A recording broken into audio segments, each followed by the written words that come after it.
Welcome back to Alpha Recap, the StockAlpha.ai show that breaks down the market moves you need to know. Markets were closed for the day, and we've got a lot to unpack from a tape that was equal parts concentrated tech momentum and a flood of corporate disclosures. As always, if you have questions, you can reach us at StockAlpha.ai. Thanks for having me. Lots happened. A 10-day Nasdaq streak, a semiconductor beat overnight, bank earnings coming up, and even a weird Bitcoin use case in the headlines. I'm curious where you want to start. Let's kick it off with the big picture market action. The Nasdaq closed the day having extended a 10-day win streak, and NVIDIA matched that 10-day run. So tech really led the way. We saw gains in tech and semiconductors, helped by a surprise beat from ASML overnight that gave the sector an extra tailwind. Yeah, absolutely. Momentum was very concentrated. When a handful of mega-cap names lead like that, it tends to pull futures and options positioning along with it. Traders were reacting to momentum signals and headlines, not so much broad market strength. Right. And the S&P 500 was being watched for fresh record highs heading into a busy earnings week for big banks, namely Bank of America and Morgan Stanley. Those reports feel like a macro checkpoint. They do. Bank commentary can change the tape quickly. Analysts will be listening for signs of consumer or corporate stress, changes to credit provisions, and deposit behavior. Those things ripple through both credit markets and high multiple growth names. So, what really stands out here is the tension between concentrated tech momentum and these macro checklists. Exactly. Some strategists treated the 10-day streak and the buy signals on large cap growth as a tactical input for short-term allocation. Others warned that because leadership was concentrated, the move was vulnerable if banks or macro surprises showed cracks. Hold on. Before we dive deeper on banks, let's talk about the corporate disclosure noise. There was a pretty heavy set of Form 8K filings today from a range of companies. Reviva Pharmaceuticals, Moody's, Community Trust Bancorp, Integris, Stereotaxis, Viant Technology, and Leidos. That felt like a separate source of volatility. Short and sweet. Yeah, not all 8Ks are equal. Some are procedural, like Regulation FD notices. Others include material agreements, results of operations, or unregistered equity sales. Those latter kinds can move names a lot, especially small and mid-cap companies. Let's pause there. For listeners who haven't dug into 8Ks, explain why the exhibits matter. Good question. An 8K headline might say, Regulation FD disclosure, which sounds routine, but the important stuff is often in the attached exhibits, the actual agreements, financial details, or sales terms. If a filing shows unregistered equity sales or a material definitive agreement, that can mean ownership dilution or new revenue streams. Traders treat those as micro-catalysts. Yeah, and analysts were telling people to read the exhibits, not just the headlines. Some of the filings we saw could affect capital structure, especially the Stereotaxis example that combined a material agreement and unregistered equity sales. Right. That combo is exactly the kind of thing that can change investor appetite for a stock in a hurry. Switching gears, there was a geopolitical headline that caught a lot of attention. Iran reportedly activated a toll system denominated in Bitcoin. Bitwise's CIO said this was a second functional currency use case for Bitcoin. That stirred debate. Honestly, I was a bit surprised by how much that narrative moved the conversation. Some allocators are now saying Bitcoin isn't just a store of value. It can also be used in niche transactional settings. Others pushed back, saying what's happening in a sanctioned environment doesn't automatically scale globally. Yeah, that tracks. There are two camps, one that sees practical utility and one that worries about scalability and regulatory backlash. Exactly. If transactional demand persists, it changes how some people model Bitcoin, but it also invites potential policy responses, which could change the risk premium. So analysts are advising scenario planning rather than conviction. Let's dig into the tech momentum a bit more.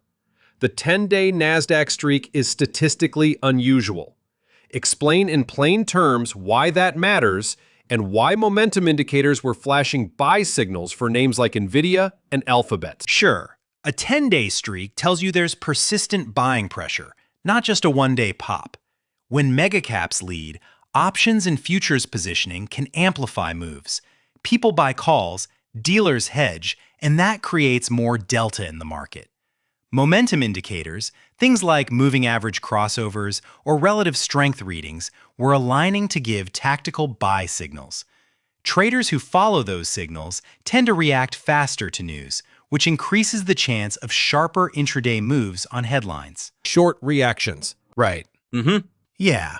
Okay, the big risk here is breadth. If only a few names are doing the heavy lifting, the market can look strong but be fragile underneath. Yep, that's the classic breadth versus height debate. If the S&P 500 had broad participation, we'd be talking about a durable rally. Instead, we had a narrow advance driven by tech, which is why bank earnings are so important this week. Let's spell that out. What exactly will Bank of America and Morgan Stanley's commentary tell us about the broader market picture? They're gateway reads on credit trends. Analysts will look at net interest margin commentary, provisioning for loan losses, deposit flows, and signs of corporate or consumer strain. If banks start signaling tighter credit or higher provisions, cyclical exposures and high multiple growth names could be repriced. If they print cleanly and the tone is neutral or positive, that removes a structural overhang and gives the market a better shot at broadening participation. That makes sense. Now, quick note on the infrastructure side. There was a data center move flagged in the piece. Delska launched a 10-megawatt data center in Riga aimed at AI and high-performance computing. Why does that matter? 10 megawatts in a regional market is a material capacity addition for AI workloads.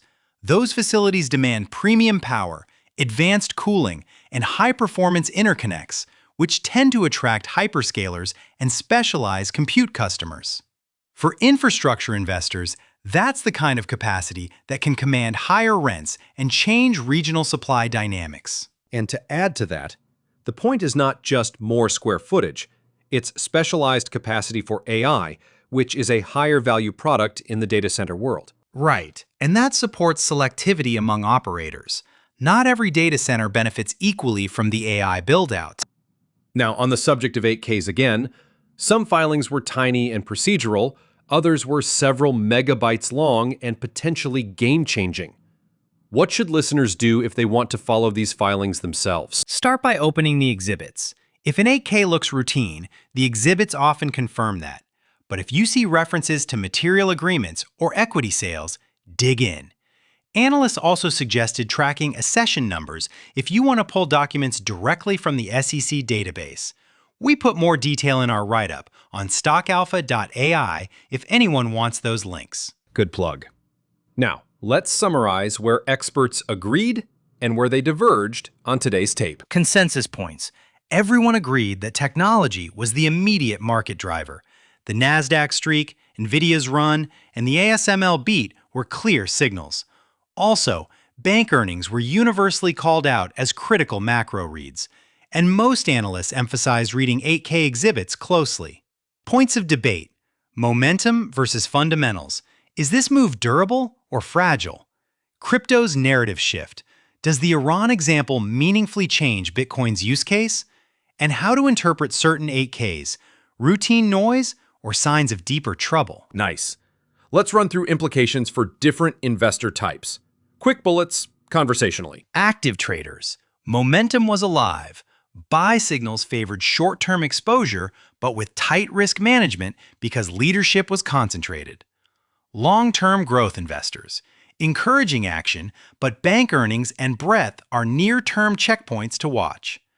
Value and income investors. The S&P's push toward records doesn't erase company-specific or credit risk. Read exhibits. Fixed income folks. Bank commentary matters for spreads and bank paper outlooks. Crypto allocators. Iran is a live data point. Revisit scenarios, but expect regulatory uncertainty. Infrastructure investors. The Riga Center reinforces targeted capacity demand for AI and HPC. Quick reactions. Makes sense. Right. Totally. Okay, some strategic next steps the analysts recommended. Read the exhibits. Watch bank commentary for tone on credit. Monitor breadth and participation metrics. Revisit crypto scenarios. And be mindful of event-driven volatility from those 8Ks. And to add to that, scenario planning is the practical approach. Don't treat a single data point as definitive. Momentum can persist until it doesn't. Final quick note. The market closed up in tech, but underneath, it's narrow. The day gave us signals, but not a clean endorsement that the rally is broadly healthy yet. Yeah, analysts note themes and data so people can form assessments, not to provide specific trade instructions. This is informational. Key takeaways. The Nasdaq extended a 10-day streak with concentrated leadership in big tech and semiconductors. Bank earnings are a near-term macro checkpoint that could widen or crack the rally. 8K filings created headline flow and require reading of exhibits. And the Iran Bitcoin story reminded allocators to revisit crypto scenario frameworks. And remember, momentum signals favored short-term positioning, but breadth needs to improve for a durable advance. Also, infrastructure moves like the Riga data center show demand at the AI and HPC layer is real. All right, that's it for today's recap. If you have questions about anything we covered today, head to stockalpha.ai, where you can ask us directly and we'll answer live. For more market analysis and insights, visit stockalpha.ai. Thanks for listening. We'll see you next time on Alpha Recap.